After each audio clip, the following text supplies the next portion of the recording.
Hello student, ये question आपका बहुत इंपॉर्टेंट क्वेश्चन है और ये क्वेश्चन आपका हर साल एग्जाम में पूछा जाता है। और ये आपका motion in a plane chapter से भी है। अगर आपको motion in a plane chapter के सभी टॉपिक्स अगर पढ़ने हैं तो उसके लिए मैंने लिंक आपको डिस्क्रिप्शन बॉक्स में दिया है, वहां से भी आप इस चैप्टर के सभी टॉपिक्स पढ़ सकते हैं। चलिए क्वेश्चन स्टार्ट करते हैं। देखिए क्वेश्चन में क्या कह रहा है, find the magnitude and direction of the resultant of two vector a and b. कोई दो वेक्टर आपको दे रखे हैं, वेक्टर ए दे रखा है और एक वेक्टर बी दे रखा है, और इन दोनों वेक्टर का आपको रिजल्टेंट फाइंड करना है। ठीक है, आपको क्या फाइंड करना है, रिजल्टेंट फाइंड करना, resultant of two vector a and b. ये जो ए और बी वेक्टर दे रखा है इनका रिजल्टेंट आपको फाइंड करना है, उसके रिजल्टेंट का मैग्नीट्यूड भी फाइंड करना है, डायरेक्शन भी फाइंड करना है, and angle theta between them. और ये जो दो वेक्टर हैं इन दोनों वेक्टर में जो एंगल बन रहा है वो थीटा एंगल बन रहा है। अब देखो ये आपको पता होना चाहिए कि जो एंगल बनता है ना, जो एंगल बनता है दो वेक्टर में, वो कहां पे बनता है, जहां पे उन दो वेक्टर की टेल ज्वाइन हो रही होती है। जैसे ये वेक्टर इस वेक्टर का ये हेड है, ये आपका टेल है, ये वाला जो वेक्टर इस वेक्टर की हेड ये है और ये टेल है, तो जहां पे इनकी टेल ज्वाइन होगी वहीं पे एंगल बनता है, तो ये थीटा एंगल इन दोनों में बन रहा है। तो ये चीजें हमें गिवन है। अब देखो मुझे रिजल्टेंट फाइंड करना है, तो रिजल्टेंट फाइंड करने के लिए आपको क्या करना पड़ेगा, यहाँ पे कंस्ट्रक्शन करना पड़ेगा, यहाँ पे एक पैरेललोग्राम कंप्लीट करना पड़ेगा। तो सबसे पहले एक पैरेललोग्राम बना लेते हैं। तो यहाँ पे आपको ये कंस्ट्रक्शन करना पड़ेगा। तो यहाँ पे मैं एक पैरेललोग्राम बना रहा हूं। ठीक है, तो ये आपका पैरेललोग्राम बन गया है। ठीक है, अब देखो आप इसे देखिए, ये देखो ये वाला जो वेक्टर है इसका लेंथ और इसका लेंथ क्या सेम है।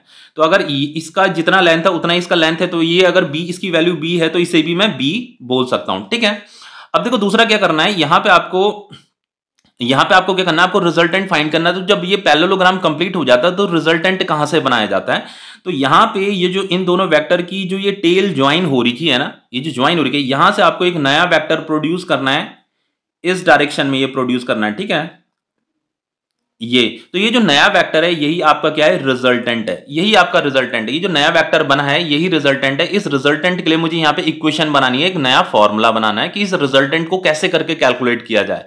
तो उसके लिए मुझे यहाँ पे एक इक्वेशन बनानी है।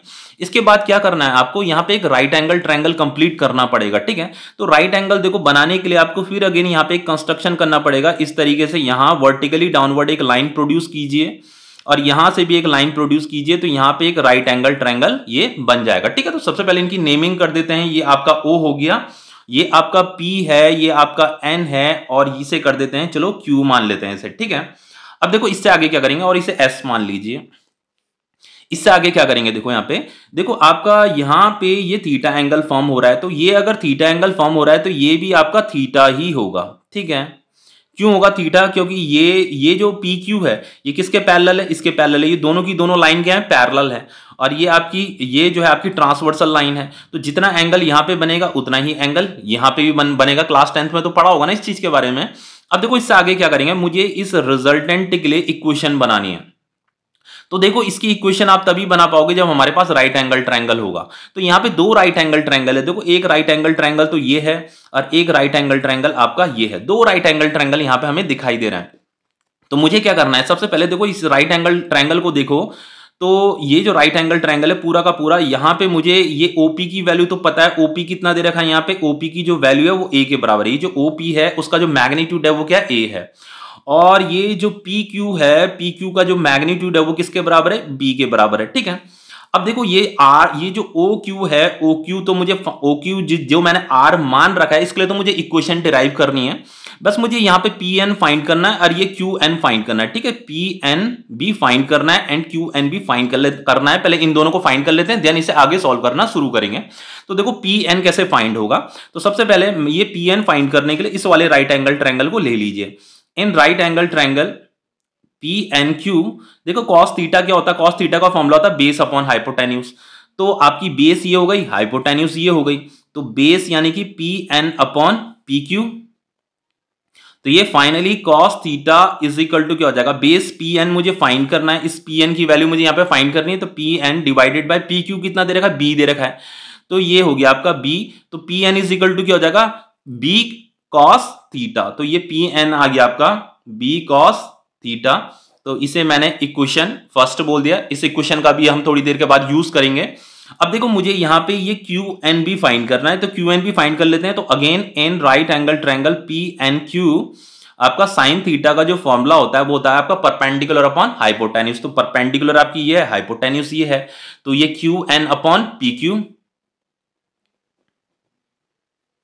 तो ये sine theta is equal to Q N मुझे फाइंड करना है। अब पी क्यू की वैल्यू आपको क्या दे रखी है, बी दे रखी है, तो ये Q N is equal to क्या हो जाएगा आपका बी साइन थीटा। तो फाइनली क्यू एन हो जाता है आपका बी साइन थीटा। ओके, ये इक्वेशन सेकंड हो गई है, इसका भी हम यूज करेंगे। अब देखो हमें क्या करना है, यहाँ पे इस रिजल्टेंट के लिए इक्वेशन बनानी है, इसके लिए फॉर्मूला बनाना है कि हम रिजल्टेंट को कैसे करके कैलकुलेट करें। इसे तो मैंने यहाँ पे आर एज्यूम कर रखा है। तो देखो ये जो रिजल्टेंट है, ये वाला जो साइड है, ये इस वाले राइट एंगल ट्रायंगल का क्या है, हाइपोटेन्यूस है। इस वाले राइट एंगल ट्रायंगल का क्या है, हाइपोटेन्यूस है। तो आपको ये वाला राइट एंगल ट्रायंगल अब लेना है ओ एन क्यू।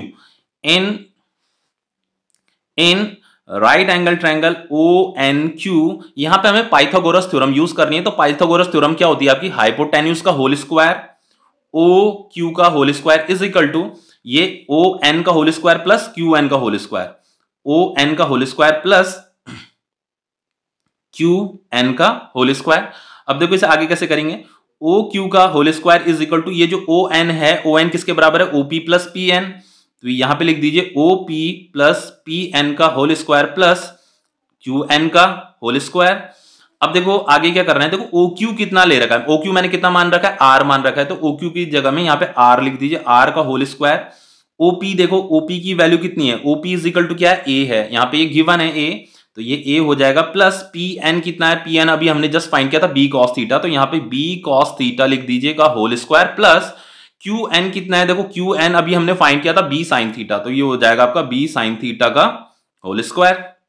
अब देखो इससे आगे क्या करना है, r square is equal to, इसे सॉल्व कर दीजिए, a square plus B square cos square theta plus 2ab cos theta. ये फॉर्मूला होता है ना, क्लास 7th 8th में पढ़ा होगा ये वाला फॉर्मूला, और ये हो जाएगा आपका b square sine square theta. अभी r square is equal to क्या हो जाएगा, ए स्क्वायर, और ये जो b square cos square theta, b square sine square theta, इसमें बी स्क्वायर क्या आ जाएगा आपका कॉमन आ जाएगा, ये हो जाएगा आपका cos square theta plus sine square theta plus ये बच जाएगा आपका ये 2ab कॉस थीटा। तो ये R square is equal to हो जाएगा आपका ए स्क्वायर प्लस बी स्क्वायर। अब ये जो cos square theta plus sine square theta होता है, इसकी वैल्यू जो है 1 होती है, तो बी स्क्वायर इंटू 1 क्या हो जाएगा, बी स्क्वायर हो जाएगा, और ये रह जाएगा आपका 2ab कॉस थीटा। अब देखो यहाँ पे स्क्वायर है, अगर मैं यहां से स्क्वायर हटा दूं तो ये पूरा जो टर्म है ये अंडर रूट के अंदर आ जाता है, तो ये हो जाएगा आपका ए square plus B square plus 2ab cos theta.